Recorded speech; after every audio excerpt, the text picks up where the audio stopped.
And now my commitment is to support each and every one of us to be the best we can be. If I buffer your mirror, if I buffer you to bring up your brilliance and not let it stay on the pillow of a new dawn, because you have brilliance, but if I buffer your brilliance to be the best it can be, this is what happens.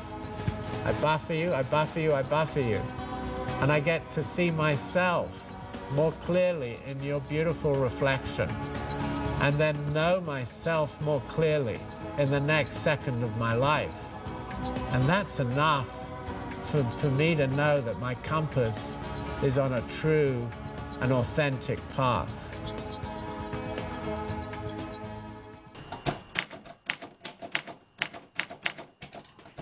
On the road. You cannot control the world around you. What you can control are your thoughts, the integrity by which you live, and how you choose to make a positive difference in the world. Your life and your legacy are in your hands.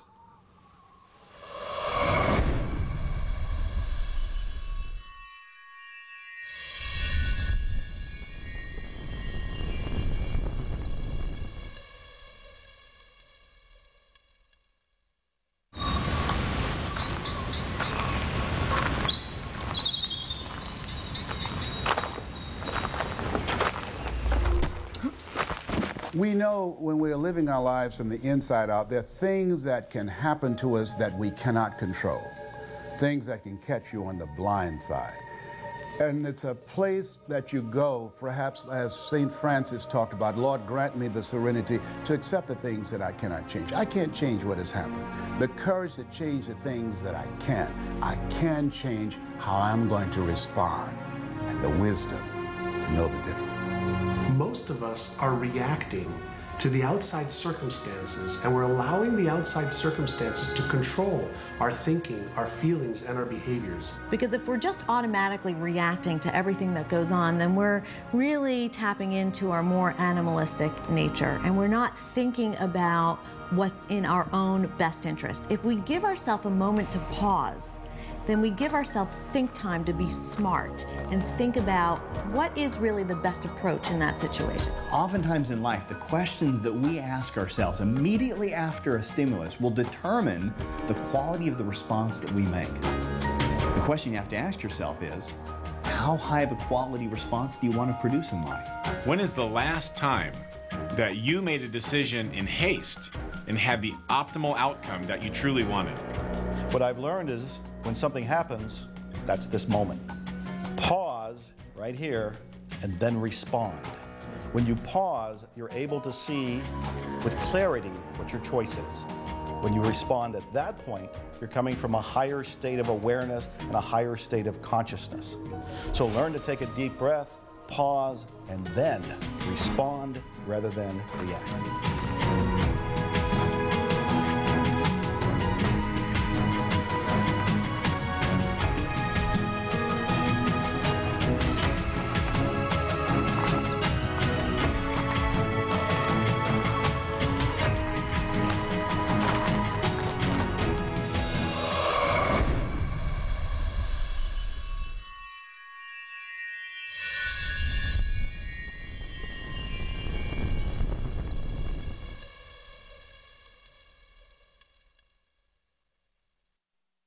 Staying focused is a matter of reassessment on an ongoing basis.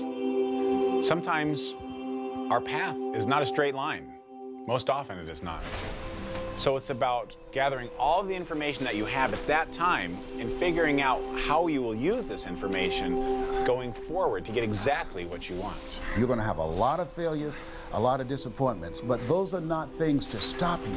Those are things that will build your character. And as a result of those things, you will grow through those things and begin to discover some things about yourself that you would not know otherwise. Start seeing the challenge as a part of the quest. When you do that, you can embrace it versus resist it. All you do every single day is you achieve one mini goal that moves you in the direction of something that's important to you. You will have this feeling of forward progress. You will be internally motivated. You will feel excited and positive about yourself. Your self-esteem goes up. You feel like a winner. You have more confidence. if you just achieve one little goal at a time. You've got to hold the vision, even when you cannot see any tangible results or any of the activity that you're engaged in are working. And through persistence and patience, did I say patience? Yes, patience. You continue to move forward, things will begin to appear. We have to make sure that we are not going through this thing called life malnourished. And unfortunately, we do get in places where we find ourselves mentally, emotionally, and spiritually malnourished. So give yourself what you need to make sure that you can actually deal with what you're growing through. Not going through, but growing through. Listen to something positive every day. Read 10 to 15 pages of something that will help to nourish your system, nourish your spirit, and give you what you need in order to win in the game of life. Especially on the hard days when you're getting thrashed, when life is hard, pause, breathe. It brings your attention into the now. And when your attention is then here in the now, you find yourself knowing, intuitively, viscerally, you find yourself knowing what to do in order to solve the problem that was bugging you. And remember that the date that it is today will never be the same again. Wake up in the morning when things seem slow, look at your calendar, and realize that that day is the last time you'll ever see that day, so make it good. It's very possible that you're being a passenger and not the pilot of your life.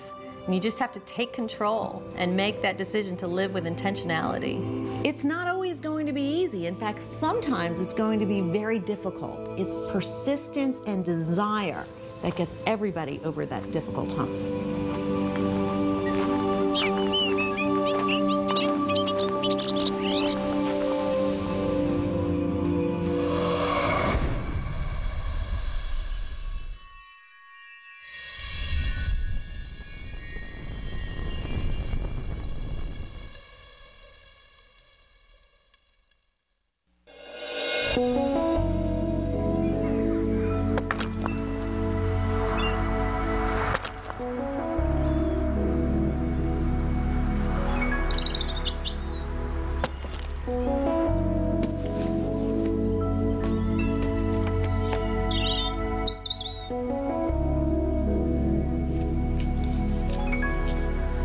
Not a dress rehearsal.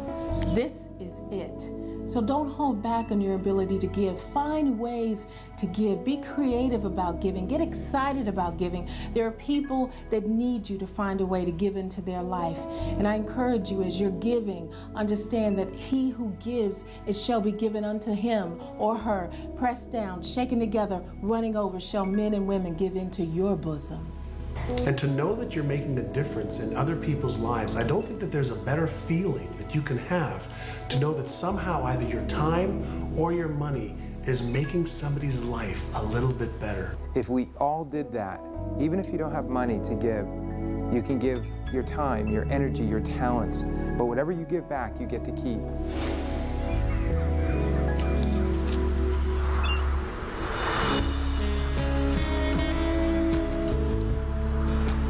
Do you want to feel that your heart is full, that you've actually done something that is beyond you?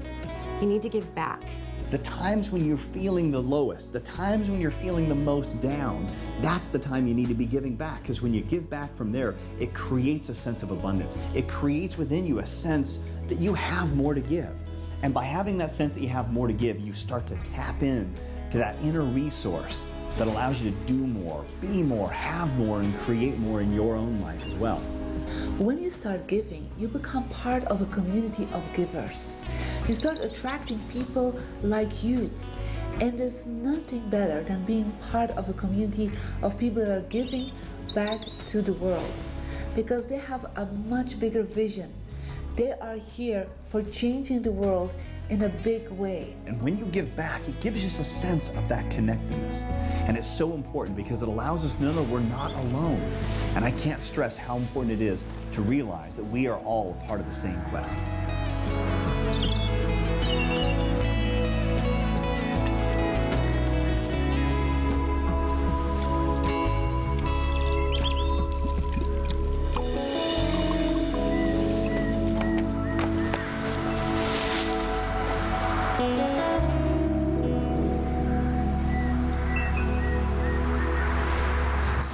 once said that there are two types of people in the world, givers and takers. The takers sometimes eat better, but the givers always sleep better.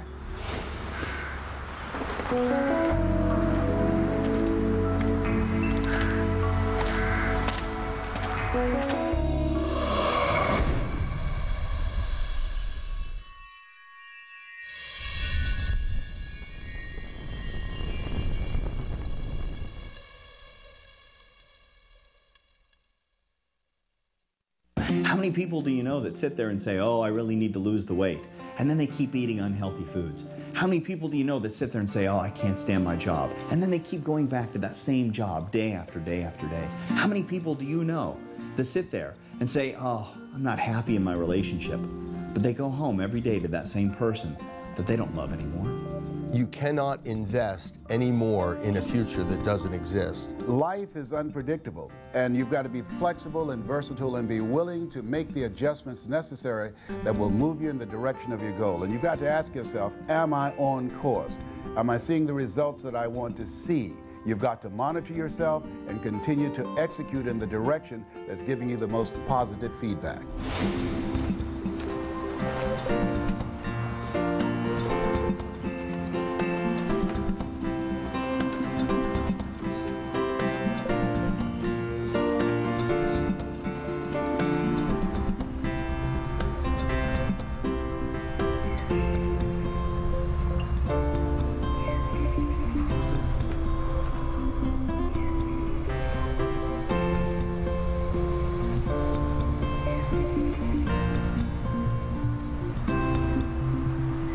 One of the biggest mistakes that people make is heading down the wrong road for far too long. There's no reason for that. Once you realize you're going the wrong way, as quickly as you can, stop and get back on track. It is still a learning experience.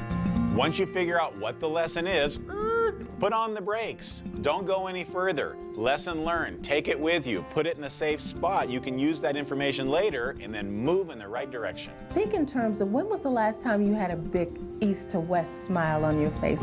When was the last time you felt joy in your heart? And when was the last time you knew you were on track? And then put together a plan of action of how you can get back to that place. If you're going down the wrong path, do you really want to change? And if you do, step back and say, I want to change. And whether you're going down that path for 1 week, 1 year, or 10 years, you have the right to change. It's your life. One small move in another direction can be right for you and take you from going from stuck to unstuckable. And when you're in that situation, there's no stopping you. It's like going from being stopped to being unstoppable. And when you have that feeling, it's amazingly empowering. So if you feel that you're doing something that is not good for you or is not going to help you with your final destination, be aware, be smart, and make a different choice. It's that simple.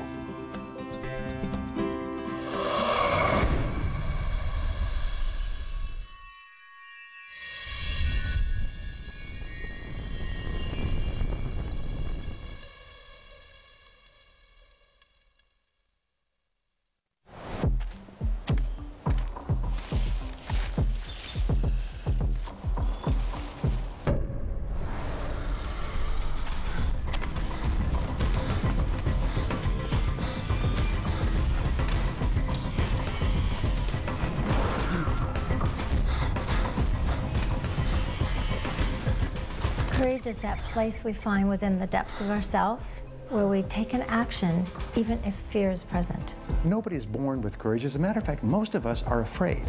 The difference between the brave person and the coward is that the brave person confronts their fears and does it anyway. The coward allows the fears to control them. Fear, what is that? False evidence appearing real. We have to find a way to move beyond it and to be unstoppable and to be relentless and know that we can be the courageous beings that we were designed to be. Courage is something deep within that allows you to step forward, step into that greatness, step into the risk, and do it anyway. A big part of courage has to do with one's confidence. If one takes the unknown to the known, you will become more confident. Take the unknown to known by doing research, by gathering information, by reading books, by really pulling information. every way that you can take the unknown to the known, you'll be more confident, more courageous, more action, more success. You have that spark of greatness in your heart. You have that calling, that pull that is saying, let's take that difficult path. Let's hit that summit. Let's take that adversity and let's meet it with full force and with courage. And when you start to feel courage, it seems like the universe supports you with that and gives you more. Gives you more energy to accomplish the things that you want to accomplish. What are you doing right now that's scary? You're not scaring yourself. You're not stretching yourself. You're not empowering yourself. You're staying safe. And as far as I'm concerned, if the fear isn't great enough, then the goal probably isn't big enough. So even if you're afraid, take that first step. I promise you won't regret it.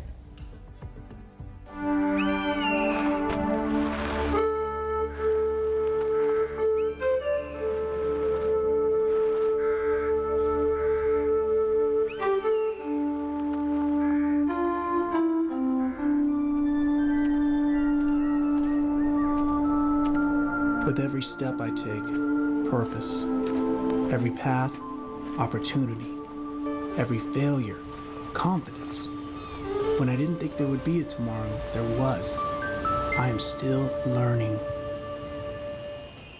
I was born in Hong Kong, second daughter of a very traditional Chinese family, which if you know anything about traditional Chinese families, that's a very bad positioning. My parents were not, especially my mother, was not very happy to get a second daughter. In fact, to put it mildly, she was rather upset about it to the point that she left me in the hospital for the first 3 days. My birth was followed by the birth of 3 boys, so it really cemented my position as being very unwanted. And from there, I really experienced what one would call being an abused, neglected child. From there, I was blessed to have a grandfather who gave me my name, He Li.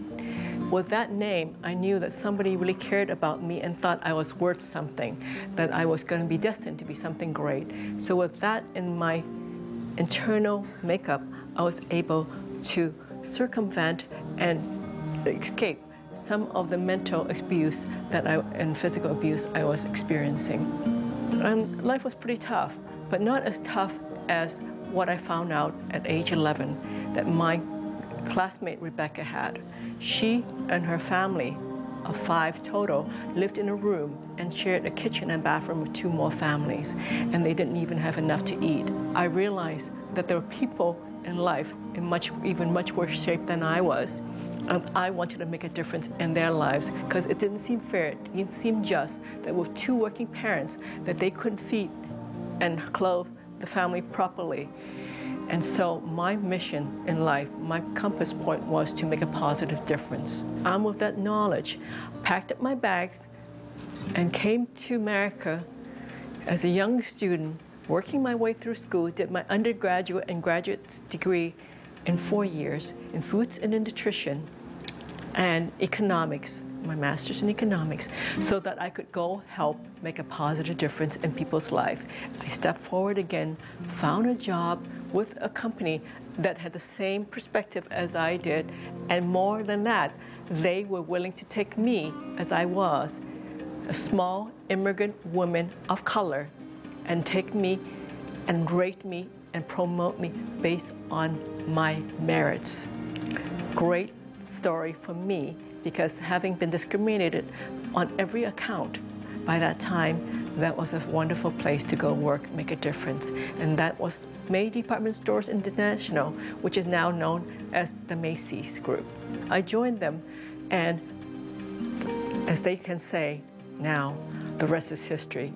I went from there, Vice President of Nike, President of Reebok Apparel Products and Retail Group, and CEO of Veda. And leaving all that to start my own foundation, because I never forgot whether when I was working as a corporate individual or as a personal life, that my purpose, my compass, was to make a positive difference.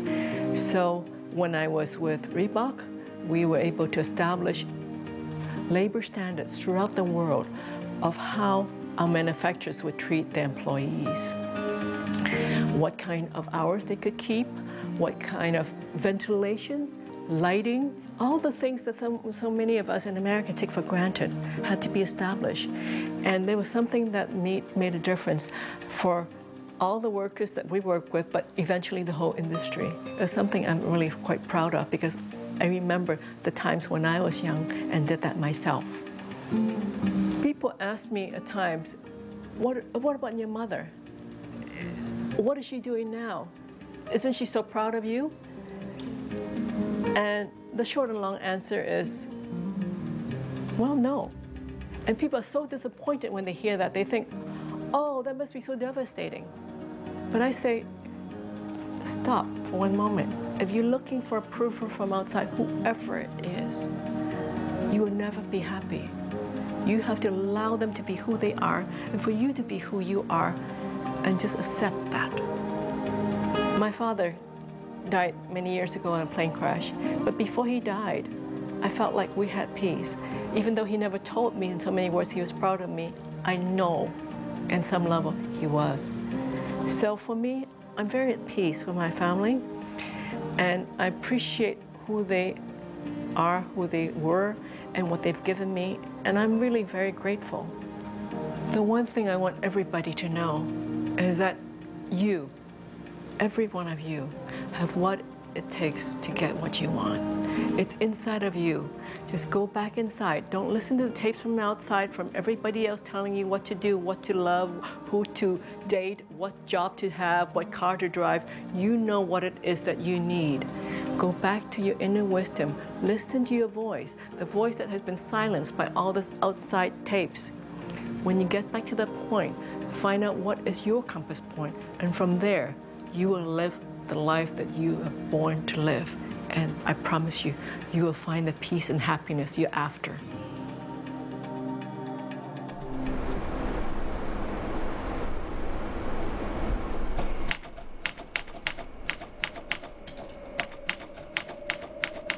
The journey within. Perhaps the greatest journey you can take is the journey into the hidden treasures of your mind and the eternal wisdom of your heart.